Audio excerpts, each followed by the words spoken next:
Vigilant episode 1 starts with a court hearing and the judge's ruling. This is the case of a woman who was mercilessly beaten to death by a gu in front of her son, Kim Ji-young. According to the judge, this is the second time the accused has beaten someone. However, since he has shown remorse and didn't intend to kill a woman, he is sentenced to 3.5 years in prison. The son silently watches the ruling as tears of anger drop from his eyes. He can still vividly remember seeing his mother beaten to death. He raises his head and meets the accused's eyes, who proceeds to mock him as the police drag him away. The accused, Choi Sung-soo, is still at it 12 years later. He follows a bus driver and nearly beats him to death for reporting him to the police. The passengers watch in shock as he rips the CCTV camera and alights from the bus. He heads home, but notices a hooded figure following him. He starts approaching the hooded figure, screaming expletives, demanding to know why he is being followed. The hooded figure calmly asks why such a criminal is roving about freely. A fight ensues, which leaves Sung-soo beaten to a pulp. The light shines on the hooded figure as he beats Sung-soo, and we learn it is Ji-young, the son of the woman beaten to death. Later, he calmly walks home and stares blankly ahead when he gets home. Based on his demeanor, he has no regrets, and we can't help but wonder if he killed Sung-soo. The next day, we meet Ji-young at the police academy. He is currently attending a lecture by Professor Lee Jun-yeob. Ji-young seems like a model student. He is close to two guys, Min Seon-wook and another friend. On the weekends, they head home, and the two try to recruit Ji-young to go clubbing with them, but he says he is busy. On his way home, Ji-young casually helps an old grandma with her cart, and she gives him some sweets. He gets home and watches the news about a man named Kim who broke into someone's home and attacked him when he was asked to leave. Sadly, the court ruled in favor of Mr. Kim and rejected the arrest warrant issued by the police. This ruling sparked heavy criticism from citizens, and Ji-young looks further into the case. After learning more about the case and Mr. Kim's criminal history, he heads toward the victim's house. He finds Mr. Kim and his accomplice threatening the house owner for reporting him. They open the house's window and start peeing. Seeing this sends Ji-young into an angry fit, and he beats the two men to a pulp. Throughout the weekend, Ji-young keeps busy, attacking criminals that the court lets slide. He confronts a rapist doctor and gives him an ultimatum to quit medicine and change. In the meantime, Choi Mi-ryo, a broadcast reporter at Repo 25A, asks her boss to investigate some interesting violent crime statistics. She has noticed that there seems to be someone taking the law into their hands and attacking criminals who escaped retribution thanks to absurd court rulings. She asks to follow the case and do a story on it. At first, her boss is hesitant, but Mi-ryo threatens to take her tip to another broadcast station. Once she gets her boss's approval, she gets to work immediately. At the police academy, Seon-wook, Ji-young, and their other friend argue about their homework. Professor Jun-yeob had asked them to discuss why most cold murder cases are not solved and whether it has something to do with reforms.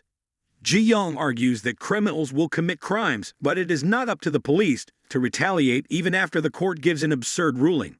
On the other hand, his friends argue that criminals don't easily reform either way. They are surprised that Ji-young is not siding with the victims. Later, the three have lunch and watch the news about Mr. Kim being beaten by the Vigilante. Mr. Kim asks for the police's help to find the man who beat him, but the victim thanks the Vigilante for helping her. Seon-wook says he is pleased with the Vigilante since he is a dark hero. Ji-young says nothing and tries to hide his hands since he got bruised while beating Mr. Kim.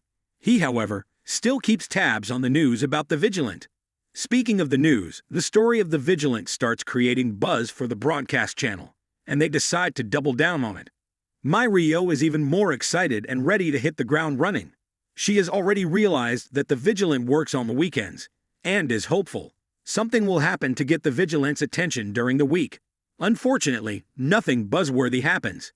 Mi-ryo convinces her boss to do a story on an old case known as the Sa-yoon case. She insists they reveal the culprit's identity and wait for the Vigilante to take the bait.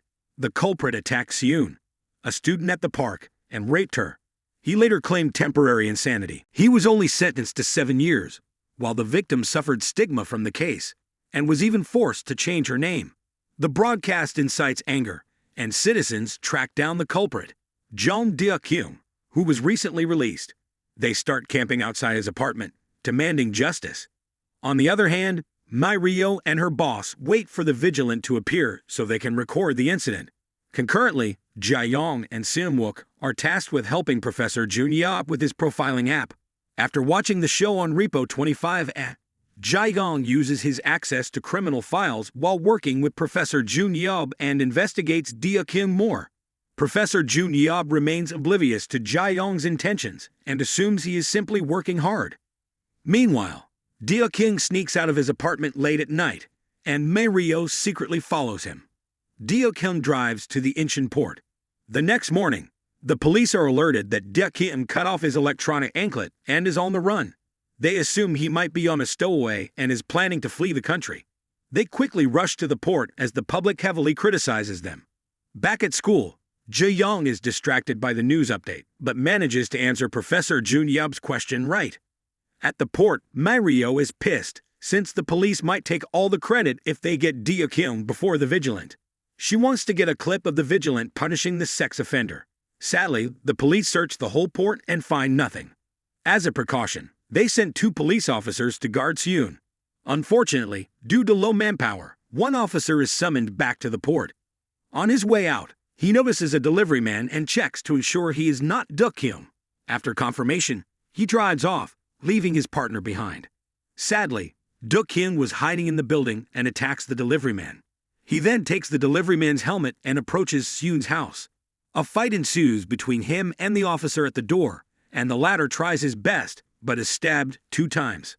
Seung opens the door to check the reason for the commotion and is shocked to see Deok-hyun. The officer asks her to run for her life as he tries to fight Deok-hyun off. As the officer is already weak, he cannot hold off Deok-hyun, who takes off after Seung. He chases her down the flight of stairs and corners her. Elsewhere, Rio figures out that Deok-hyun will go after Seung and quickly leaves the port, heading to Seung's house. The police follow her out of curiosity. Back at Seung's apartment, Jae-young arrives to find Deok-hyun about to kill Seung. He violently beats him while Deok-hyun begs for mercy. His pleas fall on deaf ears as Jae-young remains unmoved. Later, he quietly leaves the scene and is nearly hit by Rio, who is on her way to the scene. The police arrive to find the culprit dead and try to secure the scene. However, Rio sneaks past them and is happily shocked by the crime scene. The episode ends with Jae-young walking home, while Rio marvels at the crime scene. The Vigilant made Deok-hyun write an apology message on the wall. The message reads, "Heaven's net, I am sorry. Forgive." Jae-young narrates he plans to fill the void left by absurd laws. He will serve his own justice. The episode review. The first episode makes for quite an enthralling watch. We are introduced to Jae-young and learn why he became a Vigilant and lives a double life. As a child, the court's ruling on his mom's case was impactful. 12 years later, he finds his mom's killer still committing horrible crimes with no remorse. This is his trigger, and thus, the Vigilant is born. However, Jae-young is also particular about who he punishes. He only punishes the criminals who show no remorse. For him, these people deserve to get punished, and he is ready to give them a slice of his take on justice. Based on this first episode, we are in for an exhilarating show that will make us question our moral compass. Jae-young is a dark hero, but is he right to take justice into his hands? Is this justice or retribution? The more you think about it, the more gray the areas get.